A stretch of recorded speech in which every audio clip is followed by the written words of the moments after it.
Oh, I know. One other thought that in assessing this year in science, I talked about omega, the cosmological constant. And that is really incredible. In fact, let me do a personal breast beating thing and point out to you that this thing that they have come upon, omega, the cosmological constant, this absolutely, 50 years ago or so, Einstein called it the biggest blunder I ever made, because he played with the necessity of this thing to keep the universe from falling in on itself, and then he decided it was an unnecessary construct and that it led to such weird conclusions that it had to be gotten rid of. And so that was all very well and good until these recent measurements of the distances of certain supernovae carried out independently by several teams of astrophysicists brought the news that the universe is expanding faster than the laws of physics allow. And when they looked at how much faster, they realized that it called the cosmological constant back into existence. Well, but here there are a couple of things about this cosmological constant that are very counterintuitive. The first is that it acts on empty space. It does not require matter to manifest. It is a property of space itself, the cosmological constant. The second thing is it's a repulsive force that is growing stronger and stronger. Forces don't grow stronger and stronger. They grow weaker and weaker. Gravity grows weaker, light grows weaker, everything grows weaker. This force, as time progresses, gets stronger and stronger.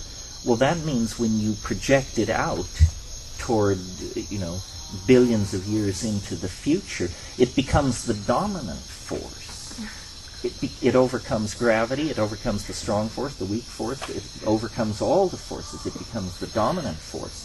The other thing about it is that it becomes stronger not on an even slope, but asymptotically it becomes stronger. Well, now this produces something very much like what I've been yakking about since 1971, the novelty wave, the so-called time wave. It too grows stronger and stronger through time, and it too has this kind of built-in asymptotic acceleration where it experiences a kind of inflationary expansion in power. The two map over each other very well. But when you talk, returning now to the cosmological constant, when the astrophysical community realized the consequences of taking this on board, they realized that it was dissolving the entire model of what cosmology has been throughout the 20th century. Because what it's really saying, this discovery, less than 6 months old, is that space itself is in the act of exploding, that the universe is on the cusp of an inflationary phase of expansion similar to the inflationary expansion that occurred at the time of the Big Bang. What would this look like? What would it feel like? Nobody can even imagine. It is not upon us. I don't mean that. But I mean that in the near future of the universe, in the next billion or 2 billion years, things will change very, very dramatically. Everything will begin to rearrange itself according to the expression of this asymptotic power. So that was the biggest news in astrophysics. The other news, which has psychedelic implications, I think, also comes from astrophysics. As you may recall, last August, I think it was, I can't remember exactly, every man, woman, and child on Earth got the equivalent of a dental X-ray when there was a thing called a starquake on on a magnetar, a magnetic neutron star 20,000 light years away, experienced a catastrophic collapse, and there was a wave of gamma rays that were turned on every light in the system when it hit the planet. And an event like that had never been observed before. And I got to thinking about this, and I realized, we've only been looking for this kind of thing for 30 years. There's probably quite a bit of this kind of anomalous, high-energy, short-duration fluctuation of radiation going on in the galaxy. And then I had a kind of an image, I wouldn't say a vision, but a kind of an image of how things are really arranged on the larger level in terms of the galaxy. And the image was of a donut. And we're accustomed to being told that we're out at the edge of the Milky Way, where stars are few and far between. That this is the boonies, in other words. But I'll bet you the boonies are where biology thrives, because the low star density and the distance from the galactic core and these extremely energetic events at the core would create a kind of donut situation, where it's the toroidal area out near the rim where stars are slow burning and they don't collide with each other and planets can form, and you get the 5 billion year run you need to get to civilization. But a rule of biology and strategy and everything, and religious practice as far as that's concerned, is seek the light. Well, the light is at the core.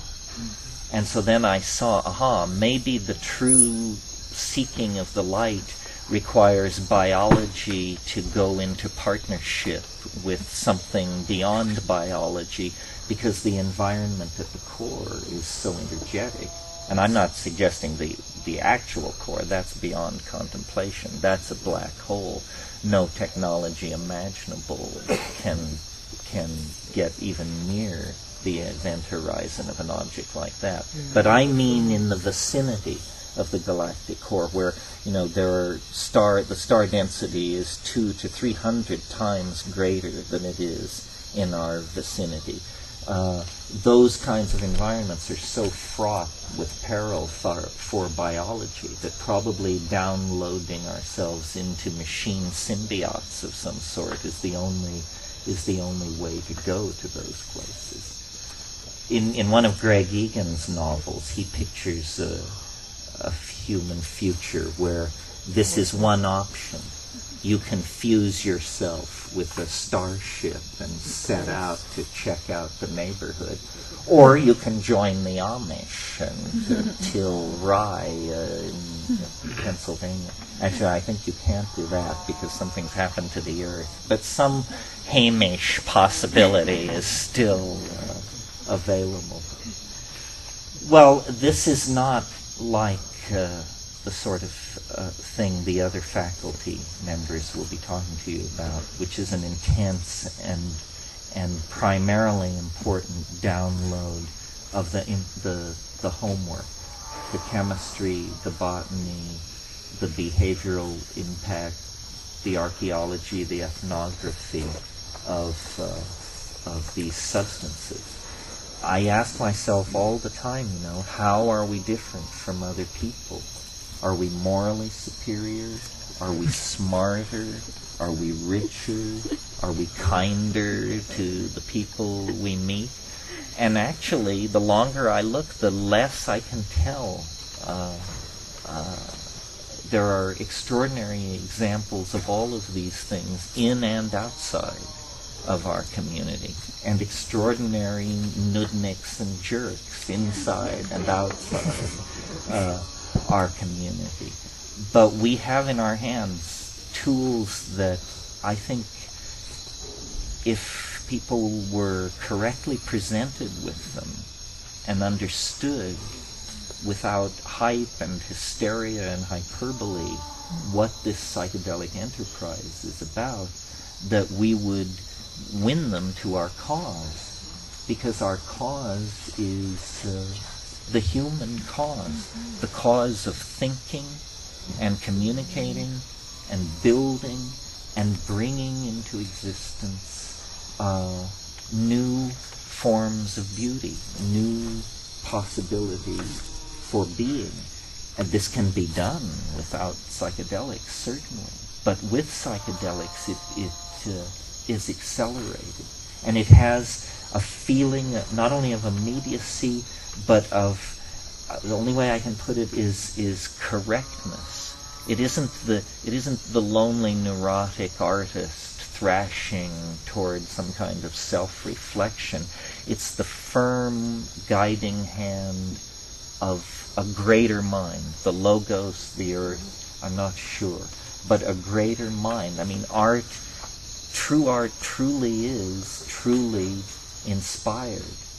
And the muse, I don't think, was more real for Homer than it is for each and every one of us when we're in the presence of the mushroom, or ayahuasca, or DMT, or LSD, or something like that.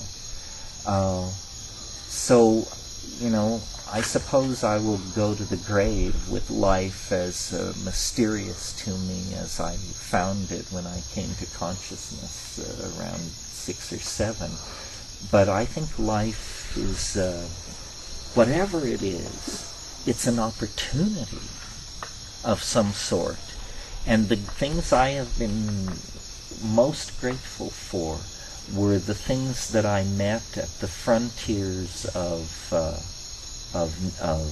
knowledge, of sexual experience, of psychedelic experience, knowing, feeling, and being one with being are how I would categorize that breakdown. So I think the future is bound to be very confusing and demanding for most people. And there are many claims on each of us and our intellectual loyalties and where we put our energy. Should we tolerate relativism? Should we be Mahayana Buddhists? What's our position on the Huichol? How do you relate to Monica? All these things have to be sorted out, But I feel actually like the thing that I always dreamed of in my early youth was a miracle. I didn't particularly like Ouspensky's book In Search of the Miraculous, but I loved the title, and I used to just sort of chant it as a mantra. In search of the miraculous, just one. I knew the rules. Just one is enough, because one secures the possibility of an infinitude of miracles, whether you have observed them or not. Well, now I'm 52, and I've seen, 4 or 5, which is 4 more than necessary to make me a lifetime optimist. But the recurrent, the enduring miracle, however it's achieved, is the psychedelic rush. That giddying moment when all bets are off, all boundaries dissolve, the machinery of language fails, the adjectival wheel wells burst into flame, and then, you achieve orbital velocity, are in the presence of the thing. And I cannot believe that is not a salutary experience. And you've heard me say many times that how itchy it makes me feel to think that somebody could go from birth to the grave without having that experience. They can make of it what they want. They can denounce it. They can deify it. But one should have it, because it's one of the compasses, the primary compasses of being. And it's larger than the historical context. The point of this talk tonight was to talk about linearity and idea systems and the nonlinear impact of these drugs and the way they break down media bias. But all these intellectual ideas exist in the light of the sun of this unspeakable primary experience. And we can draw it, paint it, sculpt it, act it, dance it, drum it, and never take anything away from it. Never define it, never occlude it. It is a miracle. It's like having the presence of a deity. It's, I think, very hard for me to open myself up at any given moment to the full implications of how fortunate I am and how good life is in the shadow of this particular tree. Anyway, that's the formal talk for tonight. Thank you very much.